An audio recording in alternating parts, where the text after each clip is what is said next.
All right. So as promised today, we are going to have a speaker who is an alum of our program. Just a few years ago, class of 2015, he was also seated in one of these desks, although I think it looked a little bit different back then, but he's one of the students that I probably brought up a lot in class. He is the mastermind, I would say, behind the string art that we have in class. He was the one that would send me texts at 1 o'clock in the morning as a heads up that he's going to do this string art in case I needed to go bail them out of jail, I think it was. He's also the student who did that self-promotional piece. I know that we kind of aren't doing the self-promotional piece anymore, but he did the one that was, that projected his face, the painting on his face and everything. And he also did the videos. I've showed you a lot of his work. Since graduation, he went on to work at IBM in Austin. He won Command X at the AIGA conference back in 2016 or something like that. Yeah. A few years ago. And then now he is up in New York, where he's worked at companies like VSA Partners and with Bonnie Siegler. And he is one of the proud alumni, or proud on my side, alumni of our program. I'd like to welcome Adam Lehman. I'll give you a virtual clap. I don't even need to give the presentation anymore. You just hit all the highlights for me. But thank you. First and foremost, I was catching up with Victor a little bit before this, and I know that this whole coronavirus situation is a little bit different, and you guys are going through a very unique experience in terms of education right now. And I just want to commend you guys for kind of taking this on, and this is all on kind of uncharted territory. And from what Victor is telling me, it sounds like you guys are making the best of it. So good job on you guys. As Victor said, my name is Adam Lehman. I did graduate in 2015, went through the same program as you, same class as you guys. So for this presentation, I'm just gonna kind of recap my journey a little bit, kind of from the year 2012 to now. And I just want to make sure, can you guys see my screen right now? Thumbs up. Cool. And if I go full screen, still good? All right, cool. So I'm just going to jump right in. I'll try and get through this relatively quickly. It is 160 slides. So I'll try and leave some time for questions at the end as well. So the title of this presentation is Luck Isn't Real. And this idea will start to manifest as we go through this presentation. It'll hopefully make a little more sense at the end. But to get started, I was born and raised in Detroit before I moved down to Florida. I currently live in New York City. I'm really into whiskeys. I'm also really into outer space. Watermelon is my absolute favorite food. I have it tattooed on me. I hate pickles, worst food ever. And I'm terrified of sharks. So just don't even try and get me to go in the ocean. So like I said, this story begins in 2012. And this is kind of right in the middle of my college career. It's when I'm starting to become more of a designer. I'm starting to think about design more critically, or hopefully starting to think about design more critically.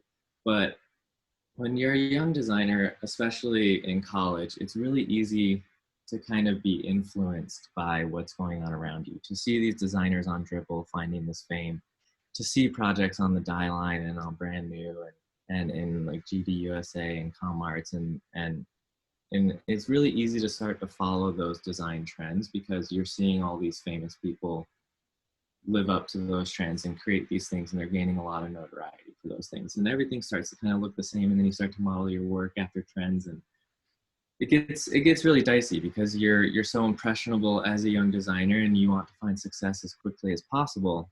And I certainly was following that trend and that mentality. I was like, how can I make my design better? What are other people doing? What's really hot in the marketplace right now?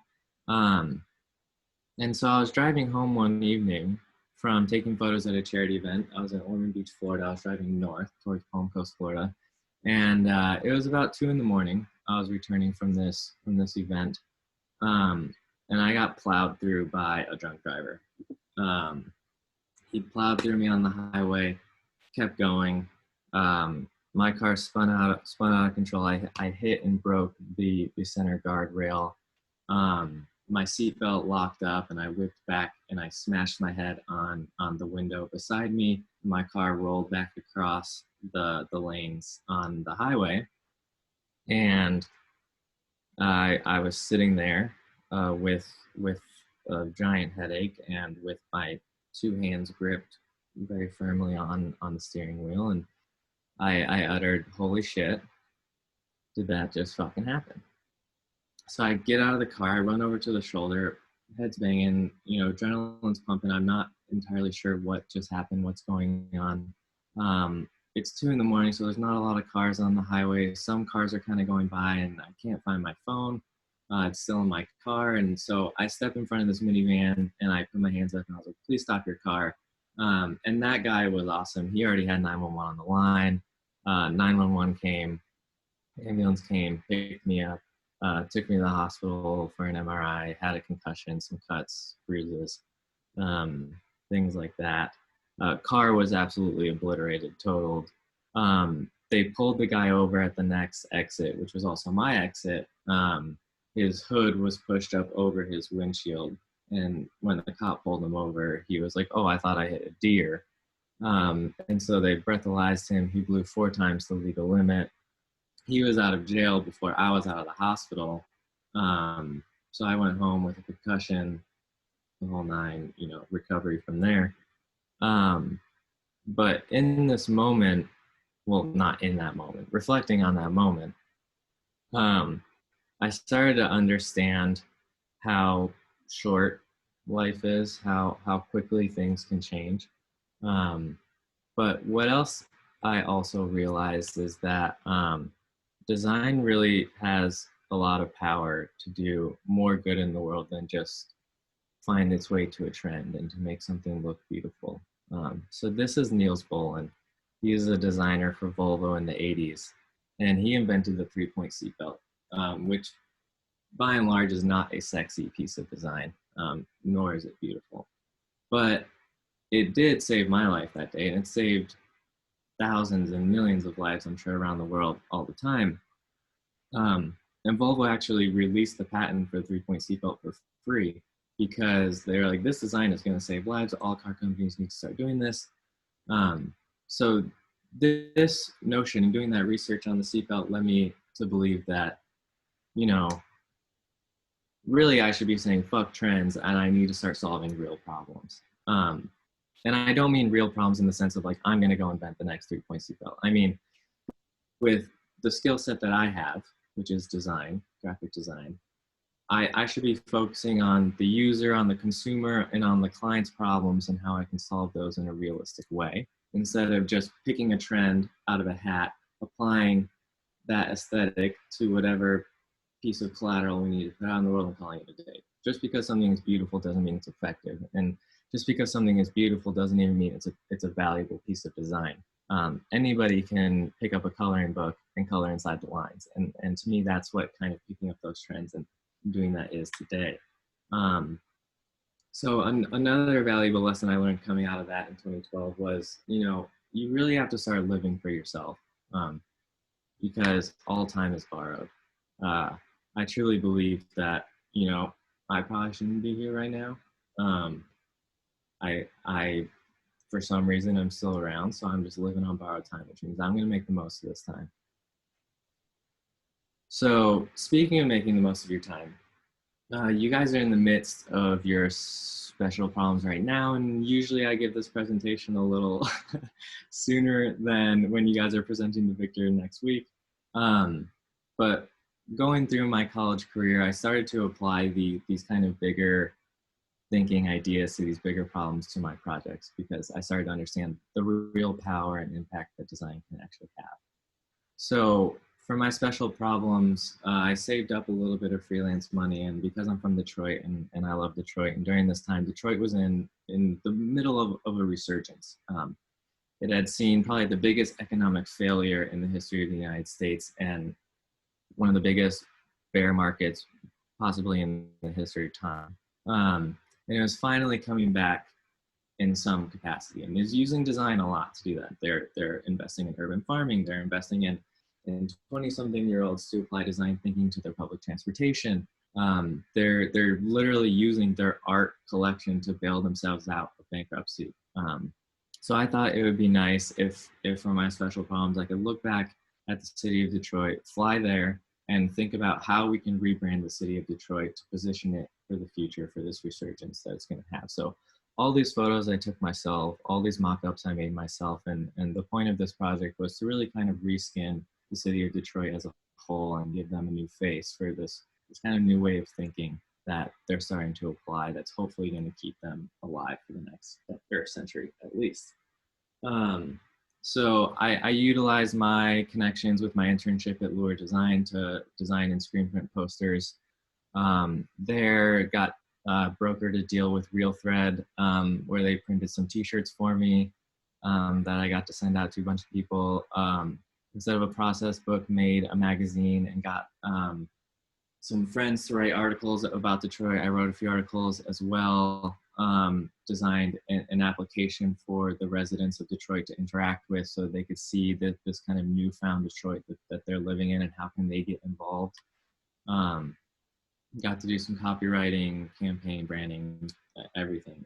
And being able to control that whole process, shoot the photos, design the collateral, make the mock-ups myself, really also was a little bit of a turning point for me as well, in terms of how much you as a designer actually have control of your process, and you have control of these assets if you just, like, if you want to, which it's really easy for us to go download something, or I don't know, just to outsource things. But, you know, looking back on projects like this, it just feels a lot better. And I think the end result is a lot better when you take that extra step to just put in that little bit of extra work. Similarly with packaging project, I don't know, Victor, feel free to chime in whenever you want here. I'm sure you guys are still doing some kind of a packaging project in your program. But same deal here. I wanted to understand the entire process of what goes into making a beer. So I actually brewed the beer in my apartment in Orlando, painted these bottles by hand, screen printed the labels at Lure again, where I was interning. So fully understanding the craft that goes into creating the product, then you can start to have an attachment with the brand that you create for that product, because you understand the heart and effort that went into it. And then you can start to build something that is really holistically meaningful for the problem, which is the kind of central driving aspect of everything we do as designers. And as Victor mentioned, I was in that same classroom as you guys just 5 years ago. And every class, somebody would say, man, this room is so uninspiring. Man, this room is so boring. Man, I hate coming here. I'd rather just stay home and work. And I really don't like when people just complain and just leave it at that. Like, it really drives me up the wall. So I got a few friends in the class. That's Jamin. I think that's Nico behind him, maybe. But so yeah, I texted Victor at like 1 or 2 in the morning, and I was like, hey, we're going in the classroom. We have this idea. We're going to put up the string art. It should only take us a few hours. Hopefully it'll make the classroom a better place. You might receive a little bit of heat for this because we didn't ask anybody for permission, but like, we're doing something good. Like, we're not vandalizing anything. We're not hurting anything. We're just trying to do good for the classroom. And so it ended up working out. I think like you got 1 warning from a fire marshal one time. And so we just had to like switch something quickly, but like it's still up, which I think is awesome. Like, I was fully anticipating that this would be taken down. And the whole point of doing this was to just show those people, like, you can complain all you want, or you can use design and creativity and actually make the situation better. So like, it's one thing to say, like, to identify a problem, this classroom is boring. It's another thing to go solve that problem. I'll end my rant there. So what this essentially boils down to is just give a shit. Like, just care. Like, if you want to be a designer, and if you want to be a creator, and if you want to make the world a better place, it all starts with just giving a shit. And to that point, and I'm gonna go on a little bit of a tangent right now. When I was years old, I was diagnosed with clinical anxiety disorder. By the time I was in middle school, I was medicated for said disorder. And at that point, I was just kind of trying to survive. I was terrified of the world. You know, when my parents would drop me off at school when I was 7 or 8 years old and they would drive away, my immediate thought was they're going to get into a car accident, or there's going to be a bad storm or something, and I'm never going to see them again. Same thing with my sisters and teachers, whatever. So, you know, growing up until the point of college, I was really just trying to like get through, like just survive. Don't freak out, survive. And so up until that point, I didn't necessarily build any realistic or beautiful human connections with other people. I never really had a best friend growing up. I never really had a substantial friend group. And that's in part because I never put in the effort to these other people to be a great friend to them, because I was scared. And therefore, if I'm not going to put in the effort to be a good friend to these people, why should I expect them to give the effort back to me? And so once I got to college and really started to get my anxiety under control, and I started to understand that, I started building some of the best connections, friends who I now call family, who I would die for. And I could have never in a million years thought that I could build connections and make friends to the extent that I have since college. And, you know, the memories I've built with these people, like, they're blatantly honest with me, and they push my work, and they push my design, and they push my profession. They're always there for me. I'm always going to be there for them. This is not something in a million years I could have dreamed of having, but just setting the intention to put that energy out there allowed this to really open up for me, which is awesome. And to that point, I would also recommend that you guys find really strong mentors, and they don't have to be designers. This is Nigel. He was one of my bosses at one of my jobs, and he's a through and through business guy, but he's an amazing human. He has a creative mind. He's wonderful. He's also blatantly honest with me. He's willing to knock me down a few pegs, but build me up, and we work together often. So find mentors who can be honest with you. Also like Greg. And that's, I'm just housing a steak in this photo, wearing a hoodie in a steakhouse. Don't know why. I don't reckon you should dress nicer in a steakhouse than what I'm dressed like. But find mentors who are great and give them effort so that they can give you effort back. I would not be where I am without mentors. Victor was certainly a mentor to me during the program. Victor was also always very honest with me, willing to push back on me as well. So really, you need to seek out those relationships and be open to them. Oh yeah, and sometimes when you put intention out in the world and you give a lot of effort to someone, that allows them to give you a lot of effort to you. And it's dope because sometimes you marry that person. That's my wife now, which is awesome because she's amazing. Tangent is now over. So after all that happened, 2012 to 2015, sitting in Victor's class all that time, reality came knocking, and it's time to get a job. And this is something that a lot of you are going through right now. And I certainly saw a different marketplace than you guys are seeing during this whole COVID situation. So when it was time for me to go find a job, I took a weekend and I sent over 200 emails to 200 different companies or agencies, a lot of them in New York, just to try and get an interview, have a conversation, see if they would review my portfolio and give me tips. From those 200 interviews or 200 emails, I got 7 interviews that I scheduled all for the same week in New York. So I flew up to New York and took those 7 interviews. I met with another UCF alumni who was a creative director at Etsy at the time. His name is Randy Hunt. His work is awesome. He's a great guy. You guys should look him up. And he and I had a great conversation at the Etsy headquarters in Brooklyn about design and, you know, design thinking and design systems. And he goes, hey, I have this friend named Doug Powell who's over at IBM. I think you guys would really get along. So when I left New York, Randy sent my portfolio to Doug. And I'm sitting in Victor's class the next week, and Doug calls me in the middle of class. And so I grabbed my laptop. I asked Victor for his office keys. I went to Victor's office. Doug just kind of ripped through my portfolio. He was like, change this, fix this, move this up, reword this. That can be polished. He's like, I'm going to push this through for recruiting directors in the next 2 days. So, you know, get this done. So I did.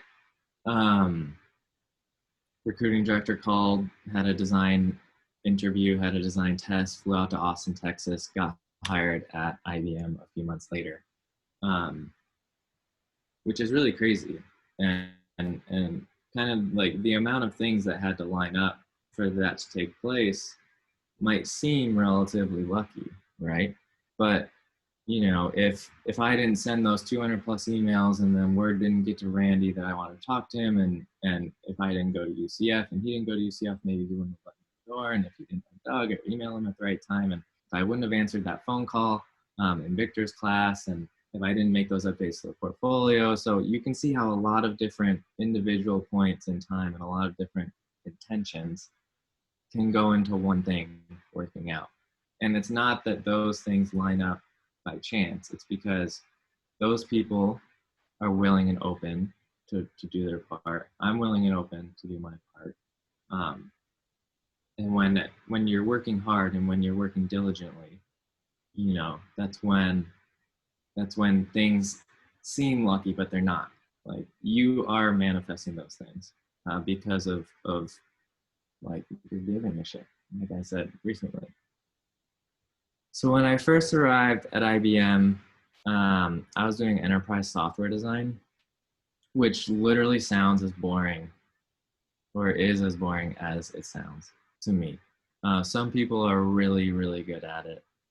They really love that kind of enterprise user journey and figuring out those specific sets of problems. I just wasn't entirely thrilled by that. So in that moment, in my free time on nights and weekends, I decided to go rogue. And so I had this idea in the shower one day. And you know how sometimes like you're in the shower and you're thinking and you have an idea and you're like, I don't know if that's actually a good idea, or if like, I just don't want to get out of the shower. So my next step was to grab a bottle of wine and my best friend Patrick at the time, and talk about this idea. And I was like, do you think this idea has legs? It would be a lot of work, but I think it'd be really fun and meaningful.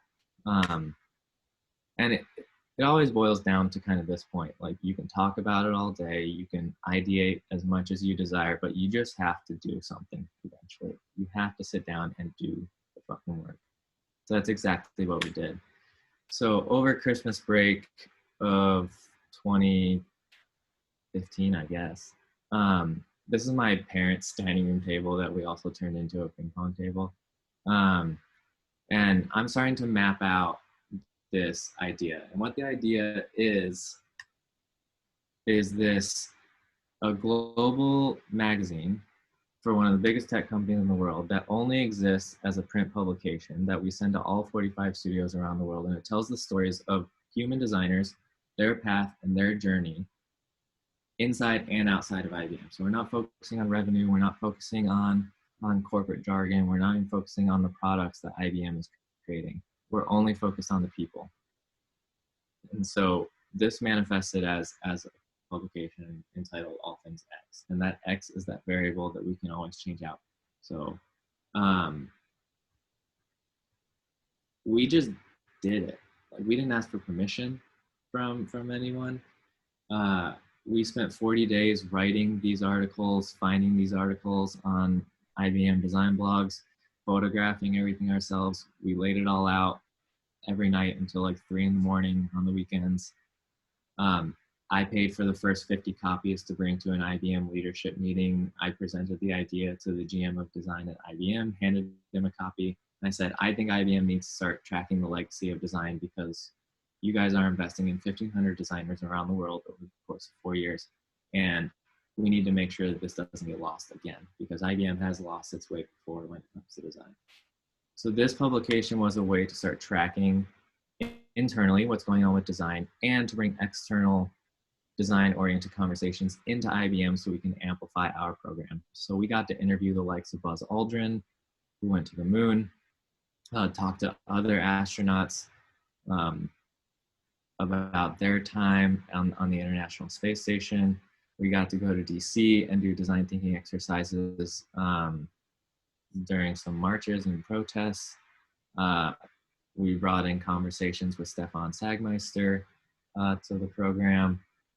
And it's not like we just kind of handed this over to IBM. This is still like, we're still doing our day jobs at this point, and we're getting all this done at night. And so we're packing up the car. We got to send all these issues out to the studios around the world, because if this can't activate globally, then we're only activating it in Austin, Texas, and that's not enough. So this guy in this photo, this postal worker, hates my guts. I was there for 3.5 hours filling out paperwork for customs, paying for all this, different piece of paper per box. And those aren't all the boxes. There's so many boxes that we had to send out. This guy wanted to absolutely rip my head off. However, by the time the magazines did get around the world and we got all that feedback, Patrick and I knew right away that this was absolutely worth all the trouble, all the late nights, seeing people relate to these stories, understand that they're a part of history and legacy at a company like IBM, and that IBM is investing in a printed book, and this will never live digitally, was insane at the time. And even though I'm no longer at IBM, this publication is still going. IBM is still investing in this. They still see this as an opportunity to track legacy, to bring in design perspectives, and to push the idea of design internally at IBM. We also got to give one to Aaron Draplin, which was pretty crazy. He's insane. Him and I also kind of have some beef right now, but that's a different story for you. So I'm still doing enterprise software design over here, doing the magazine and focusing on culture and brand design over here. I wanted to make that full switch internally at IBM because honestly, I just wasn't happy doing enterprise design full time. So I said goodbye to enterprise design software, and I started to become a culture and brand designer for IBM Studios Global. And part of my job was the magazine. The other part of my job was interacting with these studios around the world and helping them create the best studios they can so that the designers in those studios can do their best work. So I got to go to places like San Francisco, London, Paris, Dublin. And while I was there, I got to meet the most amazing designers I've maybe met in my whole life. So motivated, all with their own very unique perspectives, unique set of problems, cultural problems, personal problems, design problems. And they're finding these incredible ways to solve these problems. So I got to run design thinking exercises with these people. I got to see old friends and celebrate with them for their birthday.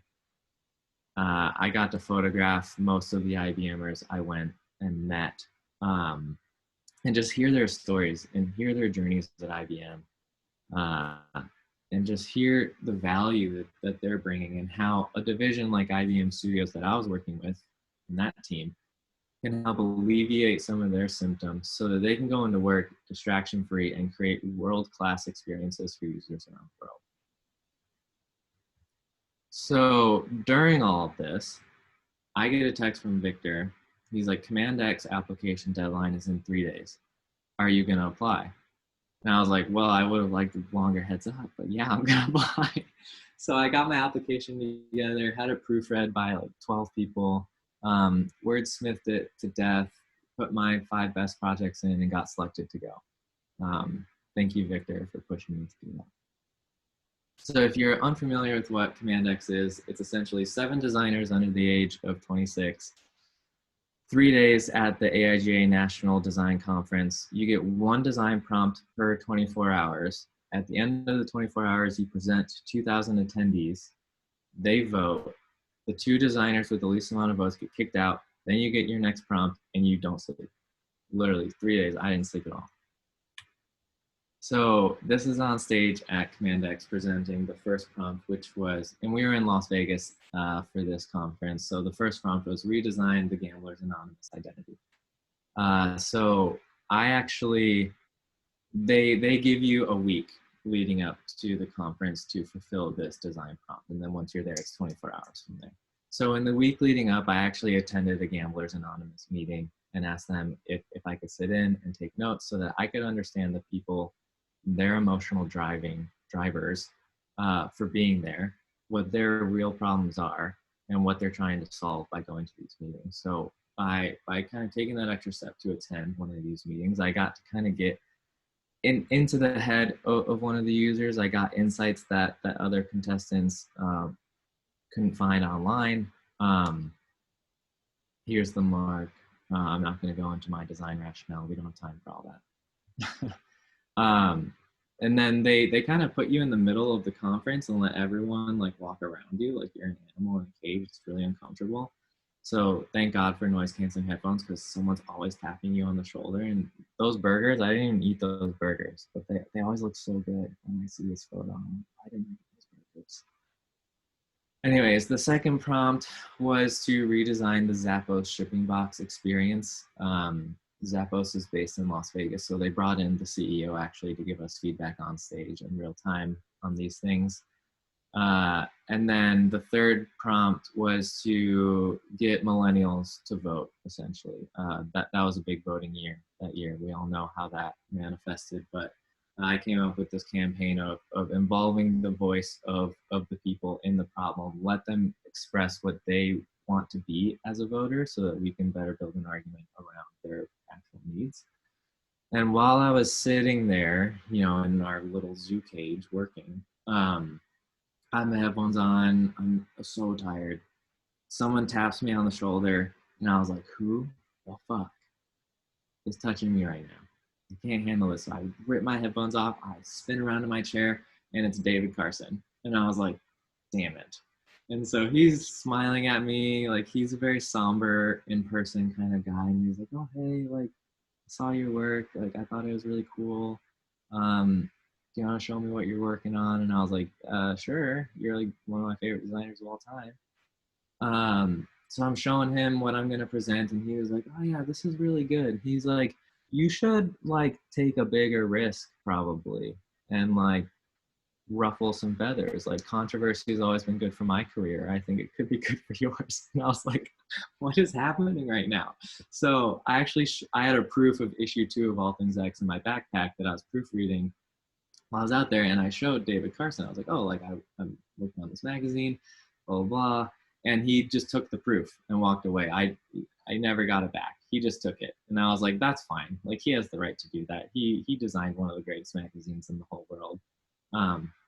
So I went back to work. I had a few hours left to kind of finish up this campaign. And I knew I was going last in the order of the last 3 of us to present. So my very last slide on stage was, you know, I'm a voter because no one grabs our pussies without our fucking permission. And I knew that this would be polarizing. But I knew that this statement kind of summed up what a lot of people felt at the time. And you can see Trump's big, stupid, ugly face behind me here. But no matter the prompt, no matter the problem, like no matter how big, small, like silly or serious these design challenges might seem, there's always real ways to convey real solutions to real problems. And I think that that's kind of the overarching message here is there's a million ways in the door to help present a solution. But as long as you're bringing unique thinking, a unique perspective, and something that somebody can relate to, you're always going to have a better dialogue with your audience.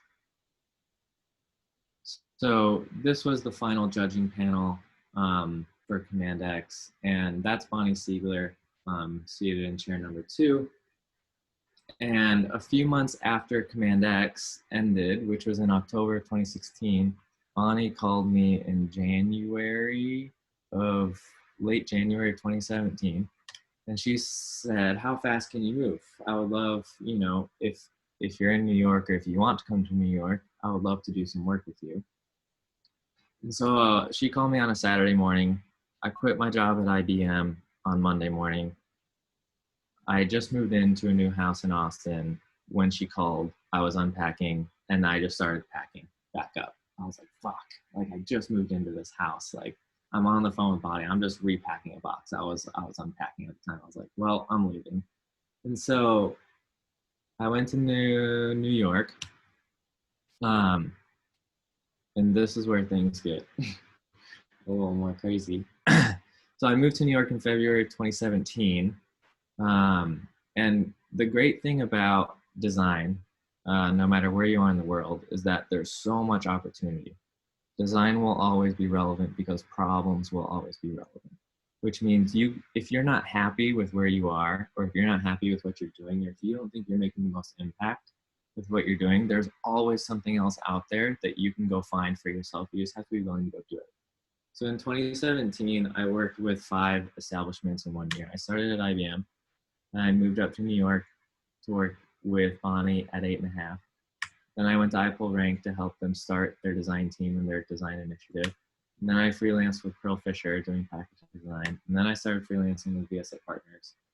And I decided to stick around with VSA Partners because the people and the talent at VSA were like nothing I had ever seen before. And so while my freelance contract was coming to an end, I kind of asked the managing director at the time, I was like, I would love to stay on if you have the head count, because you guys are amazing.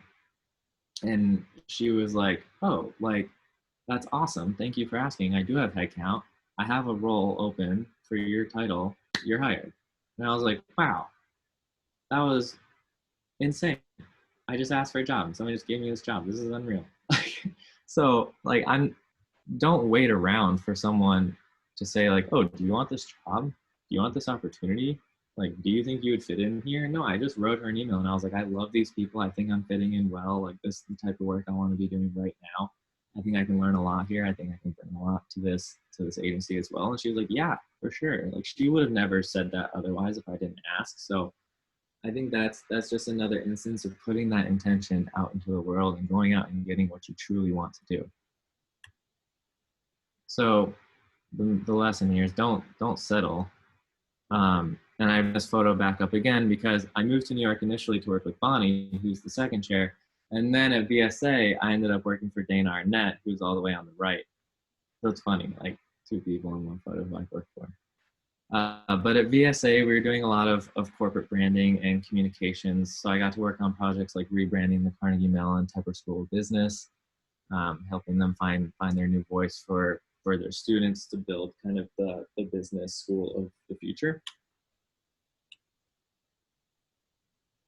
And then I got to work on the first master brand campaign for the Cooper Hewitt Smithsonian Design Museum,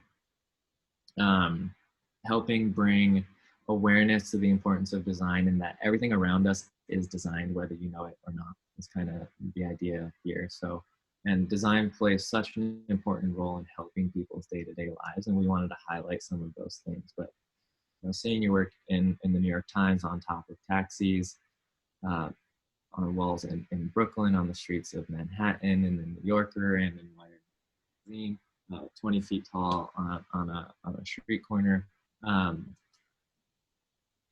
And this whole time, like, we're just projecting the importance of design to the normal community, I think is a really awesome initiative, and design kind of brought that to the forefront for us.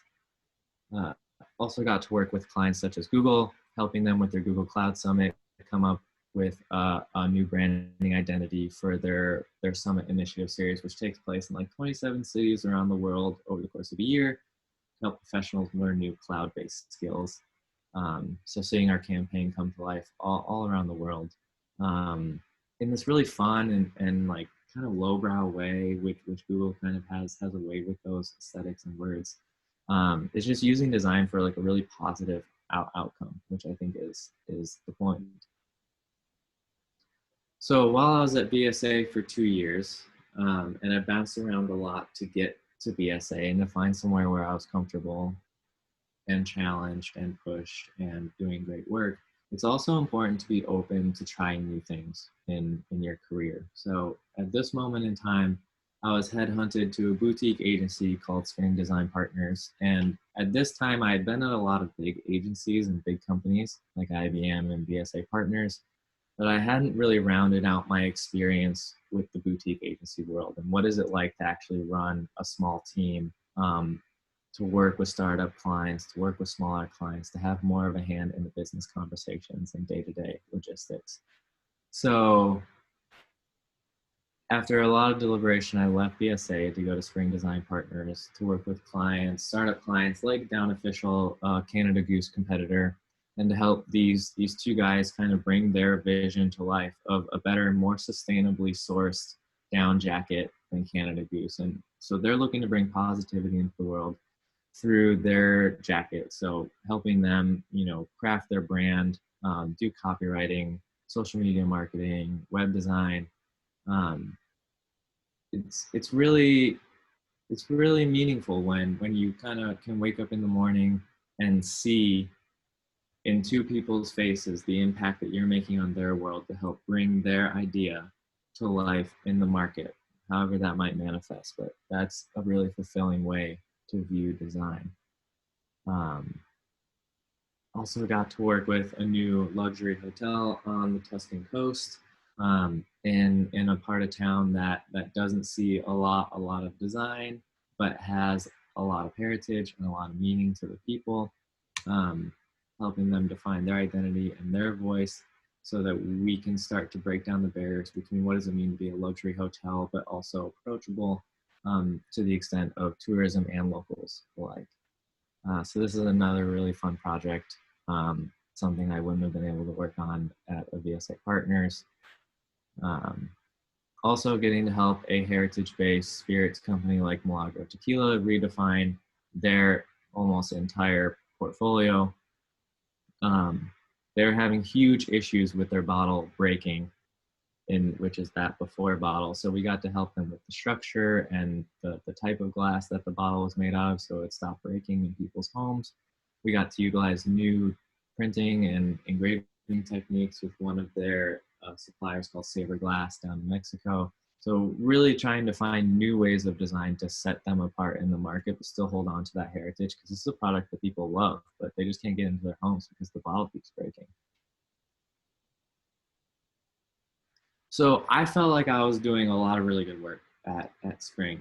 I felt like I was fitting into their culture well. I was doing a lot of the work I was really proud of, helping startups go to market, helping spirit brands recapture their heritage and modernize them.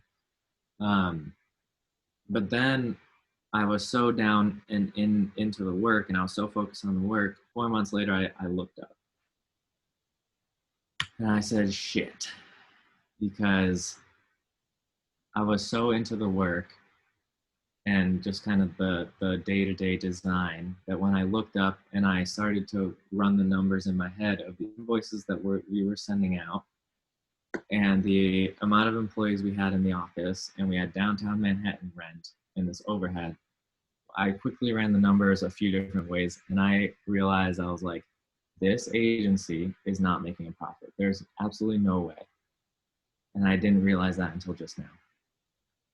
So I asked the owner to go to lunch with me. And I just kind of asked him to his face. I was like, what does our bank account look like right now? Because I've run the numbers in these ways, and there's no way that this is a sustainable business model. We must be in the red now. And he's like, well, there's money in the bank, not as much as I would like, but we're fine for right So in my head, I'm like, okay, he's been in business for almost 30 years now. Maybe there's a runway of money in the bank that I don't know about to help us get through this transitional period of time. And I've only been there for 4 months.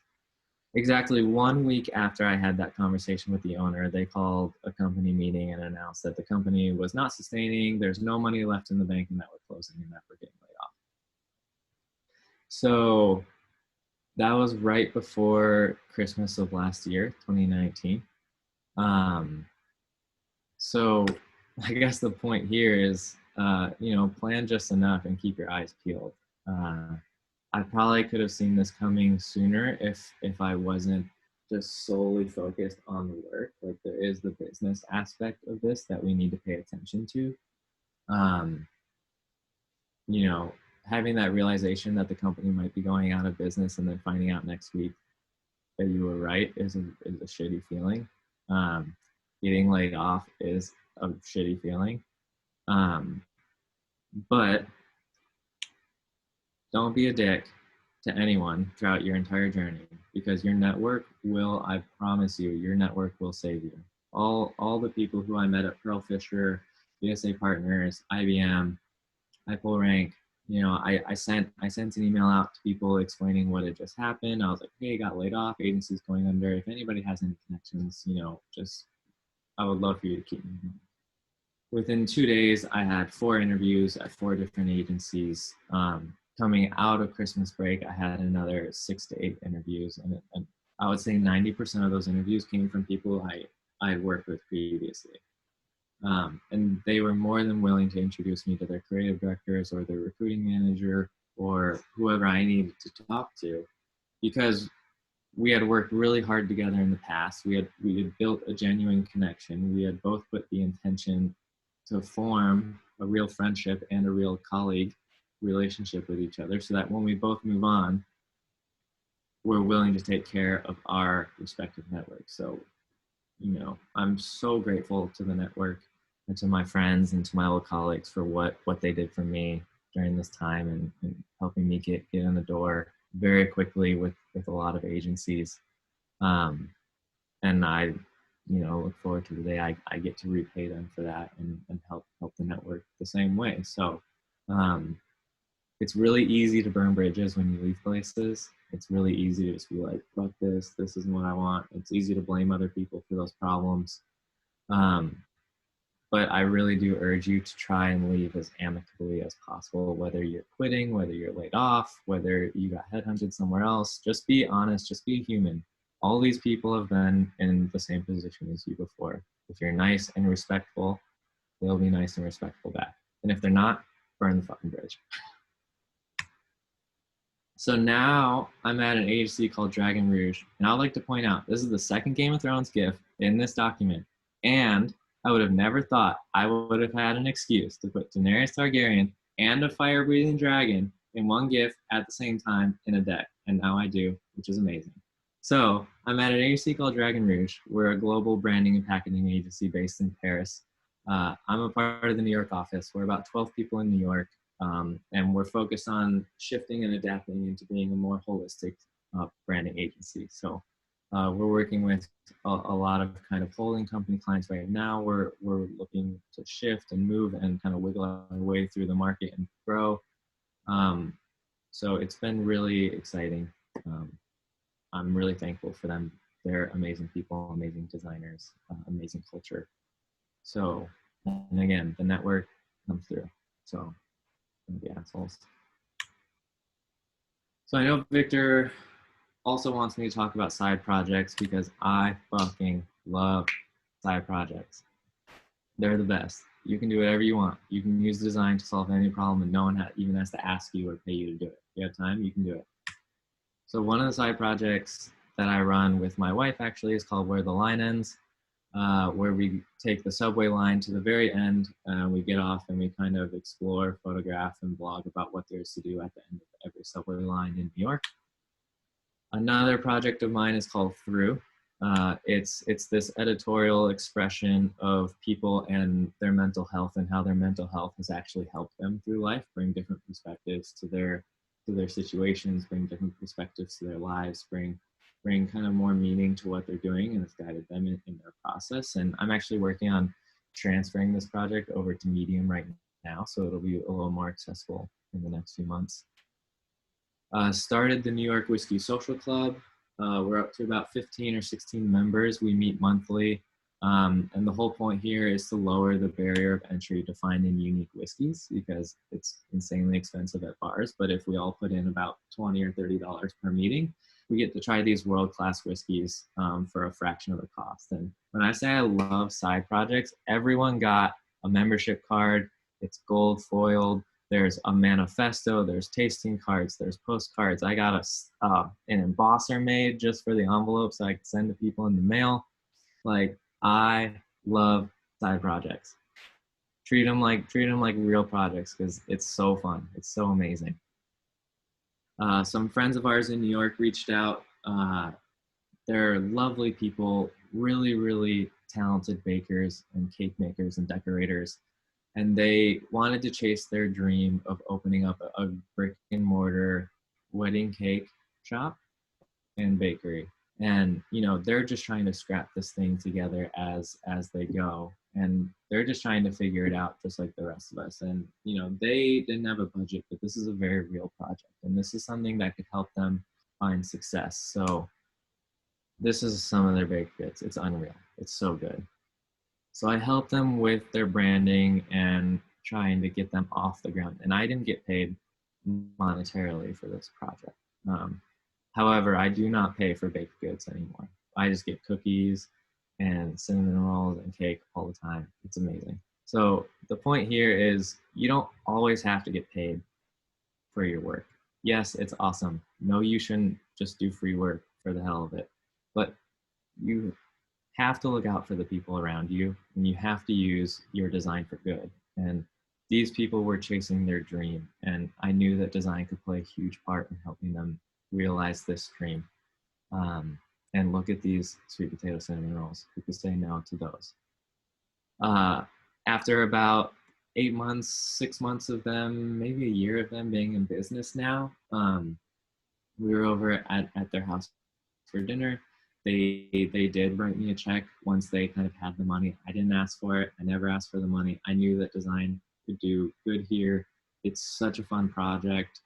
It's for such a good cause. Like, so don't always kind of turn your nose up to free work, because I certainly used to when I was in college, and I was like, oh, free work, what's that? But there is a place and time for helping out people and using your design powers for good.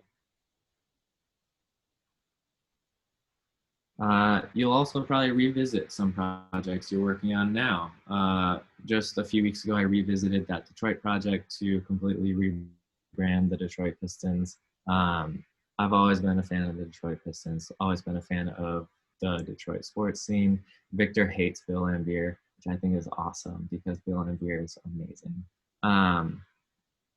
But yeah, I mean, you're going to go back and refine these things and include them in your portfolio. So hold on to those files, hold on to those learnings you have now, because you're going to apply them again in the future once you learn more and just get better at design.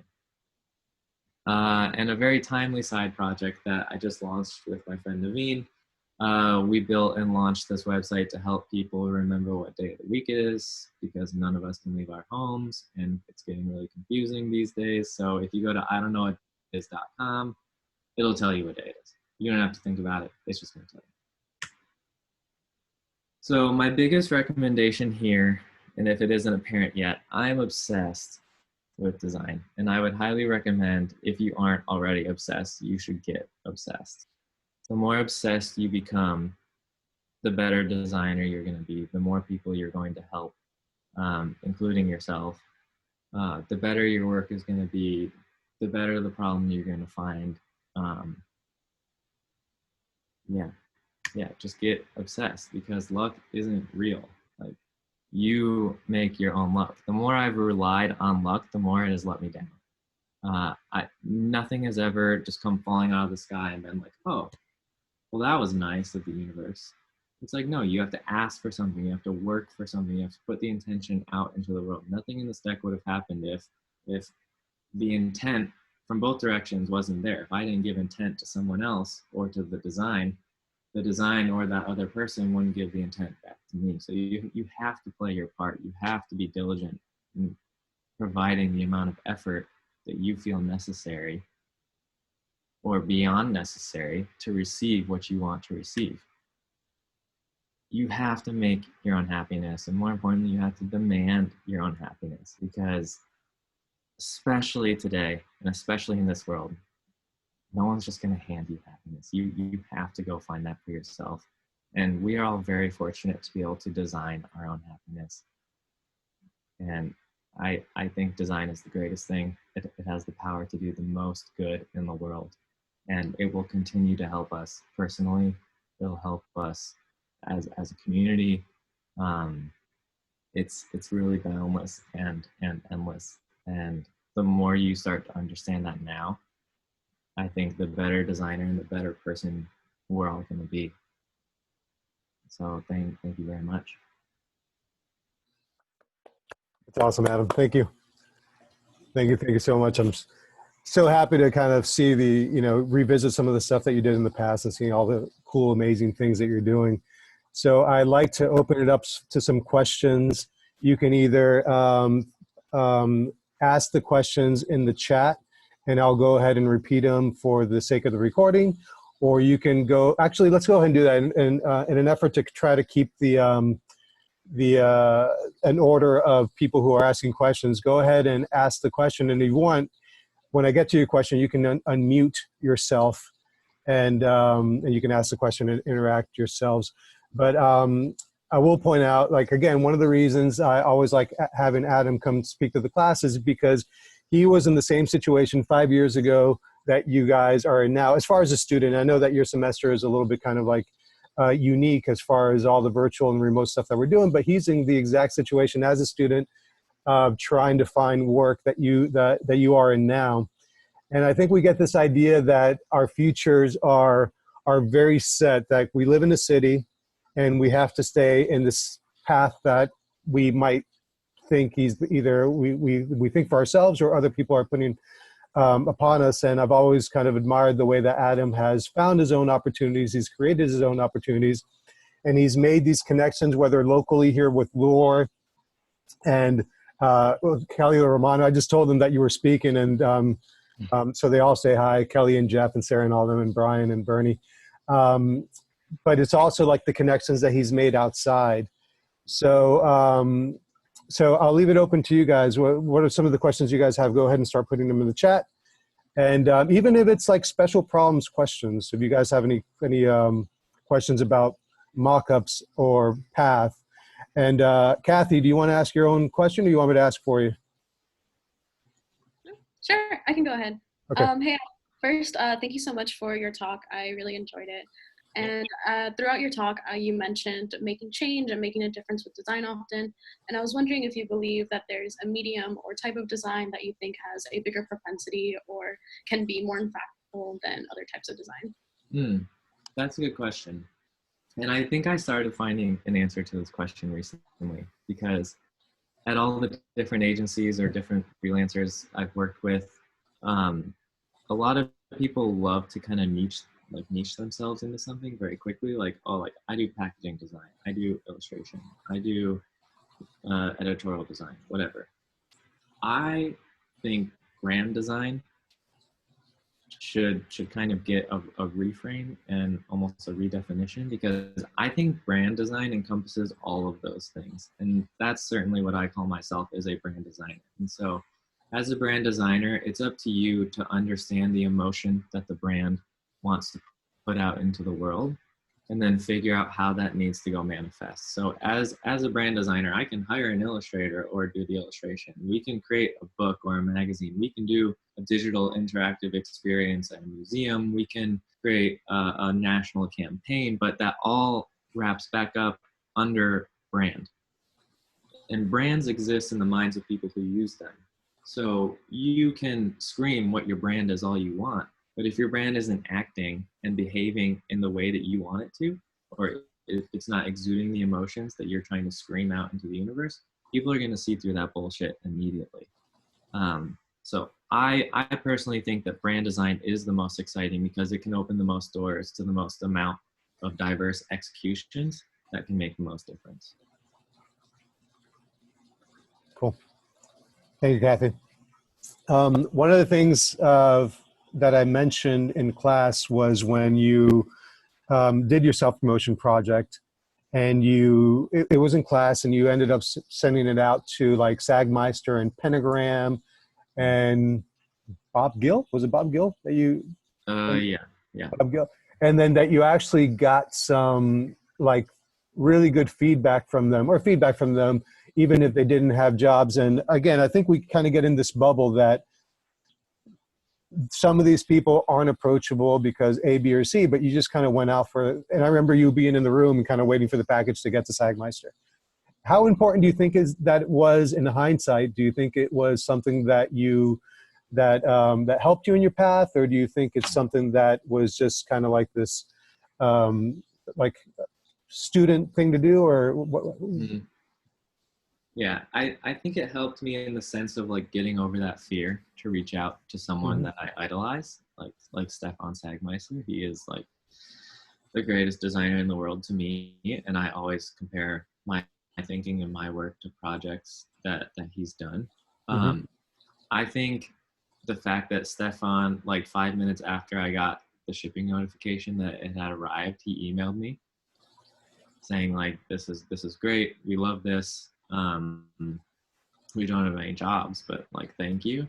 But even now, like I've seen him in person like 5 or 6 times since then, and we've emailed a few times, and it's like there's like a real relationship, and like that Stefan Sagmeister kind of knows who I am, and even though we've never worked together, it doesn't mean we won't in the future, or that relationship can't lead to something else. So I think it did more good for me and like my mental state of just like getting over that. Like he's also a person than it did for my career. Good. Okay. Allie, you have a question. You want me to read it, or do you want to unmute yourself to ask? Thank you for talking to us. I also really enjoyed it, and I like that you kind of brought like mental health into that. I think that's huge. I kind of have 2 questions. What's your advice on staying in contact with such a huge network? I know that it's kind of hard to, like constantly be in contact with them. Like, how do you make yourself memorable to the point where they're like, oh yeah, like I completely remember that's Adam from this place.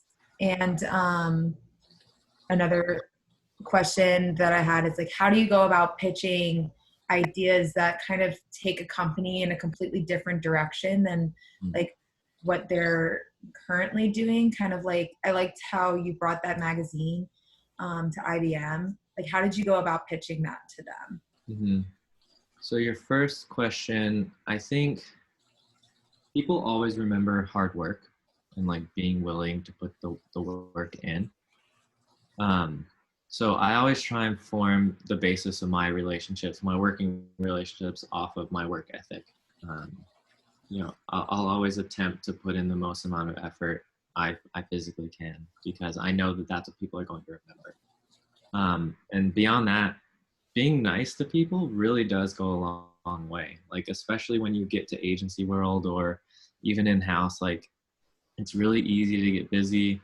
A lot of people are dicks, like, and a little bit cold to each other because they're in their own lane, they're focused on their own work. But if you just take a brief moment out of your day or out of your week to just like recognize that other person's also a human, and that you can have a conversation about something other than work, and you can ask them how their family is, or what did they do this weekend, or just do something nice for them, do a nice little favor for them, a little gesture.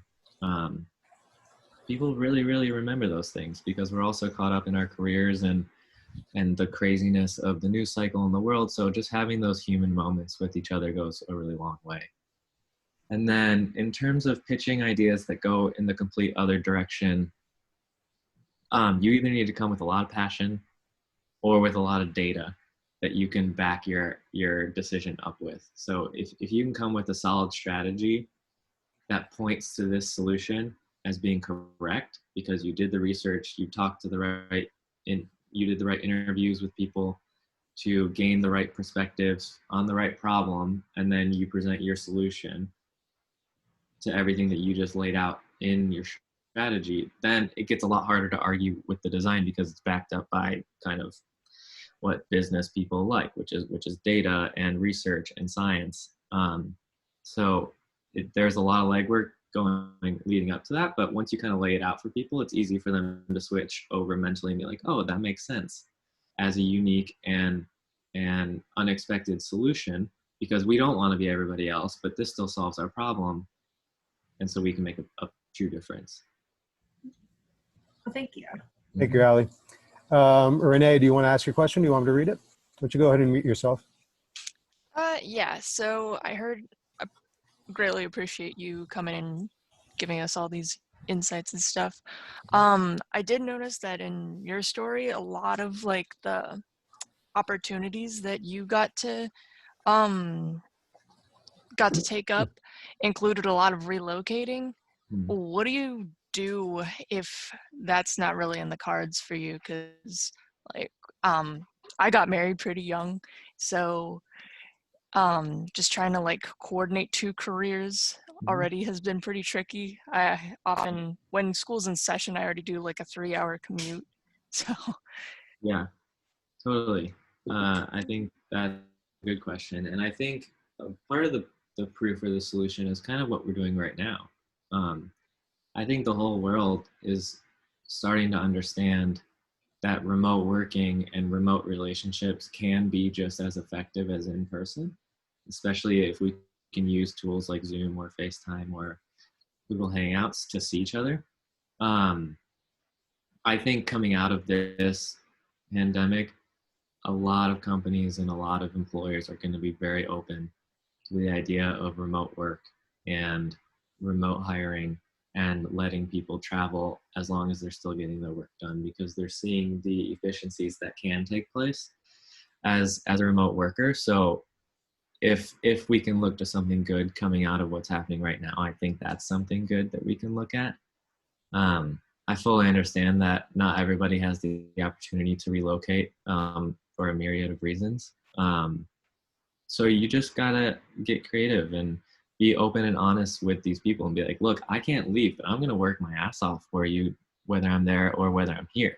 And let me show you how I can help solve your problems, even though I'm not there. So whether that's proposing, let's trial it for a month, just bring me on as a freelancer or a contractor and let me show you. And if it doesn't work out, it doesn't work out, let's both move on to the next thing. But again, you just got to put that intention out there and back it up with some realistic tendencies, which I think we're in right now. We could all point to this later on and be like, look, the whole world stopped for months, but productivity stayed. So there's no reason I can't bring that to you. Thank you, Renee. thank you. And Haley's asking me to ask, when giving a brief description about a project, do you find it more impactful to speak on what it is you are trying to achieve through the work rather than talking about things like creative process and paper choices, if that makes sense? Oh, for sure. Yeah. Those are all like nice to haves for a client. They don't love paper as much as we do. They never will, but it makes a difference. And they subconsciously can feel that and see that when they hold it or when they interact with whatever you made for them. But at the end of the day, they're a business. They have customers to satisfy. So they need to know that this solution is going to enhance their business in like a data-driven way. Because otherwise they're spending a lot of money on you to just make something pretty, which isn't design. Like if you're not solving a problem while you're making these things, you're not really designing. So you just got to come with that firepower, understand, the paper is there, the texture is there, and it's awesome. We know that as designers. So you gotta frame your arguments in their lingo a little bit. And she follows up, what about when it comes to personal projects? You can do whatever you want, and that's the best part. I still try and find a problem to solve, in my personal projects because that leads me to have the most passion. Um, like where the line ends. No one knows what's at the end of all these subway lines because no one lives out there. So like if we can shed insight into kind of untapped regions in New York, I think that's awesome. I think through highlighting, you know, mental health and bringing that perspective to different careers across different people and how that's helped them in their lives. If somebody reads that, that's solving a problem for them, giving them the confidence to embrace their mental health and utilize that and apply that in their day-to-day life. So I'm still trying to solve these underlying problems that I just find important. And that's where the passion for me comes for these side projects. Awesome. Thank you. And I have, we have time for a couple more questions. So I'm going to ask one. You mentioned the friends that you connected with early on, that you kind of made a specific decision to kind of like rethink how you react to other people, and you wanted to be a good friend in order to get good friends, and you were able to make these connections. And one of the things that you and I talked about earlier, and one of the things I always remember about your class, is that group, that kind of connection you guys all had with each other, where it started with I just remember, like, from your junior year to your senior year, suddenly the productivity and the quality of the work went up, and it turned out is because you guys had like these really close kind of like connections between you and Nico and Joe and Jamin, and it was like you guys were trying to kind of like have eyes on each other's work, but you guys were bringing each other's work up as a group together. So how do you continue that kind of friendship, or how do you continue that kind of connection with each other now that a lot of these students are going to be graduating, they're going to be going to different places? Do you still have that small group of people that you can kind of show each other your works and try to make sure that the quality is? So how do you continue that? Piggybacking on one of the other questions that we had. Yeah. So there will be some like fall off, just because it's really hard to stay in touch with everybody all the time. But like Nico and I still talk weekly, and we're always texting each other PDFs of what we're working on and trying to get feedback on that. And I do that with new friends who I have here in New York as well. Like I'll send the same PDF to Nico, Andres, Logan, and just kind of get their feedback. And they know that I'm always open for them sending me a PDF, and I'm going to give them feedback. So you just need to stay active. It's really up to you. No one's just going to like drive by, give you feedback randomly. So, but I love receiving feedback from other designers throughout the process. So I'm very diligent in sending out PDFs to friends who I trust will be honest with me as I go. So. Perfect. Because I do keep preaching the idea of having fresh pair of eyes on your work, and you want to make sure that you get some trusted people to look at the kind of people that will give you the honest feedback, that will tell you this isn't working, and you don't surround yourself just by yes people. Mm-hmm. Natalia is asking me to ask you, hey Adam, what do you do when you hit a creative block during this lockdown? I felt stress, and it's absorbed all creativity. How do you overcome a creative block? That's a good question. I don't know if I have a good answer to that. Some days you're just tired, like it's just not working. Like the creative parts of your brain just aren't firing like they were the day before or like they will tomorrow. I think the truest thing I've found so far is even when I don't feel like creating, or when I don't feel like designing, or if I don't feel like I think I can create something meaningful because I'm not in the mood, just doing it anyways always re-energizes me. Like it's kind of like working out or going to the gym. Like sometimes you just don't feel like going, and you're just like, man, I'm just too tired. I'm not about it today. But I know, like, when you leave the gym, you're gonna feel better. Like you're gonna feel mentally more clear. Your muscles are gonna feel good. You're gonna feel energized. You're gonna feel productive. So it's the same concept. It's just a different muscle that you have to start training and kind of building that mental toughness. It doesn't mean that you're a bad designer. Like everybody hits some kind of creative block, and you just have to keep making. Something will fall out. It always does. Awesome. Okay, she says thank you. Awesome. Well, thanks so much, brother. I appreciate that. I appreciate you coming on. And if you guys have any more questions for Adam, you can find him on Instagram. Where? Up.and.adam. Or you can email me at adamlehmandesign@gmail.com. Awesome. Thanks so much, brother. I'll see Yeah, you thank soon. you guys. Sorry I talked your ear off. But. No, it was perfect. Exactly what we needed. Thank you. All right, everybody, stay safe. Keep working hard. Strange times, but you got it. I believe in you.